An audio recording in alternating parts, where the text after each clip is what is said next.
खरं सांगा, तुमचाही अर्धाहून जास्त वेळ टीव्ही पाहण्यात किंवा शॉर्ट्स पाहण्यात मोबाईलवर जातो की नाही? कारण आजकाल लहान मुलांपासून ते IT प्रोफेशनल पर्यंत सगळ्यांमध्ये मान दुखण्याची समस्या खूप वाढली आहे. आणि हे फक्त साधं दुखणं नाही, ते सर्वायकल स्पॉन्डिलोसिस असू शकतं.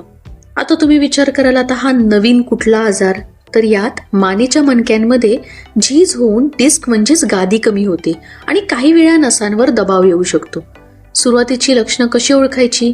तर कधी कधी मान दुखते, स्टिफनेस येतो, खांद्यात किंवा हातात जाणारी वेदना, हातात मुंग्या किंवा झिंझिण्या, डोकेदुखी सुद्धा यात इन्क्लूड होते आणि कधी कधी चक्करही येते. आता तपासणीमध्ये एक्सरे मध्ये काय दिसू शकतो तुम्हाला? कारण साधारणतः मणक्यांमधलं अंतर इथे कमी झालेलं असतं. हाडांवर छोटे ग्रोथ्स म्हणजे ऑस्टिओफाइट्स सुद्धा असतात आणि MRI सुद्धा केला जातो. खूप जण याला म्हणतात मणका सरकला, गादी कमी झाली, नस दबली. हो, पण नक्की कोणती नस आणि तिचं काय काम आहे हे समजून घेणं जास्त गरजेचं आहे. कारण नसांवर परिणाम झाला तर हाताची ताकद, सेन्सेशन सगळ्यावरच परिणाम होऊ शकतो. म्हणून प्लीज सुरुवातीची ही लक्षणं दुर्लक्ष करू नका. हा व्हिडिओ मी जाणीव करून देण्यासाठी दिला आहे. इन डिटेल माहिती, योग्य डाएट, ट्रीटमेंट आपण पुढच्या व्हिडिओमध्ये समजून घेऊया.